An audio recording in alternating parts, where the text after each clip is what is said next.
नमस्कार, सुप्रभात। The Bihar teachers history makers के मेरा मोबाइल मेरी शिक्षा कार्यक्रम में आपका एक बार पुनः स्वागत है। मैं डॉक्टर अर्चना रॉय फिर से उपस्थित हूँ अपनी कक्षा में अधिनायक शीर्षक कविता के भावार्थ के साथ। पिछली कक्षा में हम लोग अधिनायक शीर्षक कविता के कवि रघुवीर सहाय की जीवनी देखे थे, उनकी कृतियों का नाम देखे थे।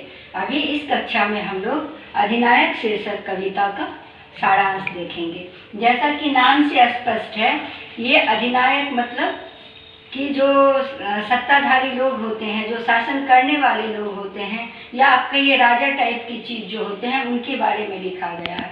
और मैं कविता आरंभ करने से पहले इस कविता के बारे में आपको थोड़ा सा बता दूं कि यह कविता जो है वह रघुवीर सहाय की पुस्तक आत्महत्या के विरुद्ध है, उससे ली गई है और 1967 में लिखी हुई है, अर्थात आज़ादी के 20 वर्ष के बाद लिखी गई है। और इस कविता में मुख्य रूप से आज़ादी के 20 वर्षों के बाद जनता की, एक आम जन की जो अपेक्षाएं होती है शासन से, सत्ता से, अपने देश से, उसके ना पूरे होने के पर उसके प्रति, शासन के प्रति, सत्ता के प्रति आक्रोश व्यक्त किया गया है, एक रोष व्यक्त किया गया है और आम आदमी की जिंदगी का इसमें वर्णन किया गया है। यह व्यंग परक कविता है और इसमें शब्दों का चयन बहुत ही सरलता से किया गया है और ऐसे शब्द को चुना गया है जो तिक्त भी हो और सहज भी हो। तो ये रघुवीर सहाय की भाषा की सबसे बड़ी विशेषता है कि इन्होंने व्यंग भी किया है और भाषा की सहजता पर भी ध्यान रखा है।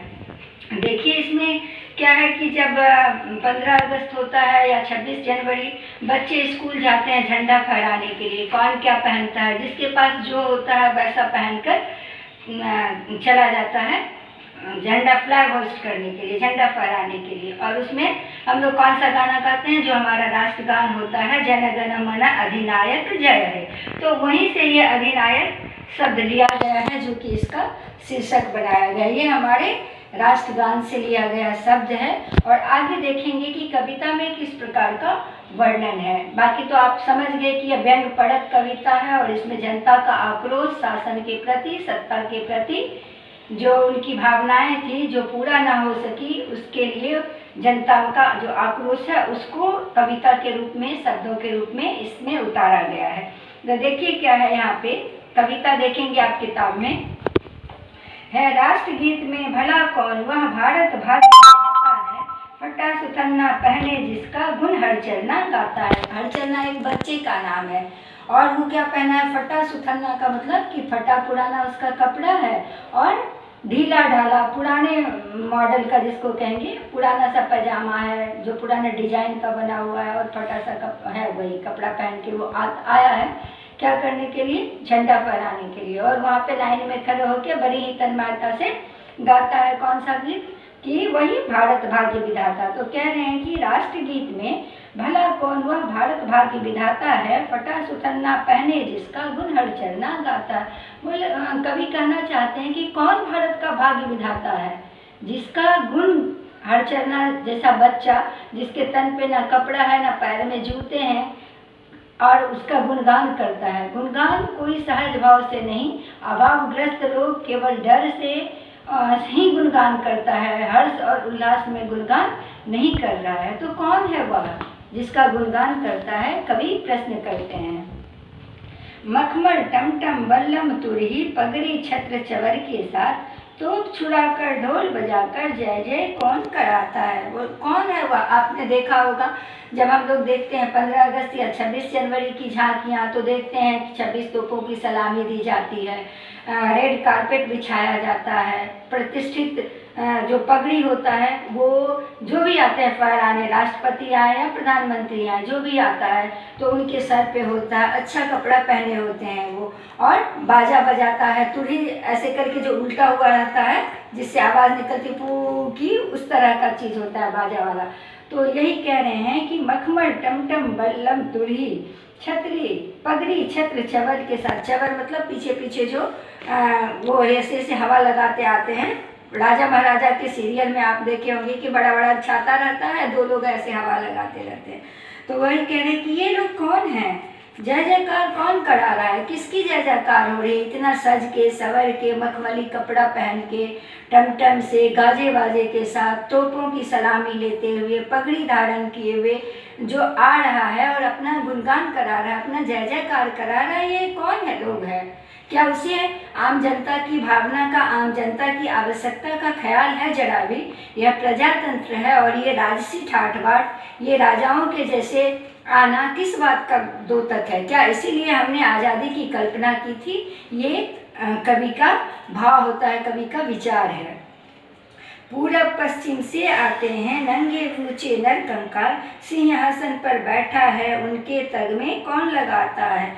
कह रहे कि देश के कोने कोने से, पूरब पश्चिम का आशय है कि देश के कोने कोने से गरीब, नर कंकाल का मतलब भूखे नंगे गरीब, अभावग्रस्त, शोषित, दलित सभी लोग आते हैं आज़ादी का जश्न मनाने के लिए, 15 अगस्त 26 जनवरी का जश्न मनाने के लिए। और सिंहासन पे जो लोग बैठे हैं उसके तग में कौन लगाता, उसके तग में लगाना मतलब उनको सम्मान देना, प्रतिष्ठा देना। कौन देता है ये और क्यों देता है? क्या कोई अपने मन से देता है? कवि कहना चाहते हैं नहीं, यह एक भय है जो कि डर से देता है, भय से देता है।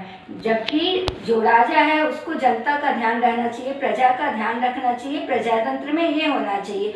लेकिन यहाँ पे क्या परिदृश्य कुछ और दिखाता है। प्रजा भूखी है, नंगी है, शोषित है, दलित है, सभी आते हैं जश्न मनाने के लिए। और जो पढ़ाने वाले लोग होते हैं, या जिसको कहेंगे आप सत्ताधारी लोग होते हैं, जो शासन में लोग होते हैं, वो अपना रुतबा दिखाते हुए रहते हैं। इसके बाद कौन कौन है वह जनगण मन अधिनायक वह महाबली, डरा हुआ मन बेमन जिसका बाजा रोज बजाता है। कह रहे कि वह कौन है, कौन कौन है वह लोग? वह जनगण मन अधिनायक वह महाबली। महाबली से कवि ने यहाँ पे इशारा किया है राजनीति में अपराधियों की लंबी चौड़ी पहचान, अपराधियों के बढ़ते कद की ओर इन्होंने महाबली शब्द की ओर महाबली शब्द का प्रयोग करके उसकी ओर इशारा किया है। और आप ये समझिए कि महाबली शब्द प्रयोग करके उन्होंने अपने व्यंग को एक धार दिया है, धार देने का प्रयास किया है। तो कह रहे हैं कि राजनीति में जो जितना बड़ा अपराधी होता है उसका उतना बड़ा कद होता है। तो यही कह रहे हैं कि वह कौन है जनगण मन अधिनायक वह महाबली। महाबली है तो कोई आनंद से, उत्साह से उसका जय जयकार तो करेगा नहीं। वह महाबली है तो डर दिखाता है, भय दिखाता है, धौंस दिखाता है। तो कह रहे डरा हुआ मन बेमन जिसका बाजा रोज बजाता है। मतलब आम जनता का मन डरा हुआ है, बिना मन के भय से आतुर होकर और परेशान होकर बाजा बजाता है, जय जयकार करता है। जबकि होना क्या चाहिए? हृदय से, आनंद से, उत्साह से करना चाहिए जय जयकार, जबकि ऐसी बात होती नहीं है। तो यहाँ पे अधिनायक शीर्षक कविता में आपने ध्यान दिया होगा कि यह एक व्यंग पर आधारित कविता है।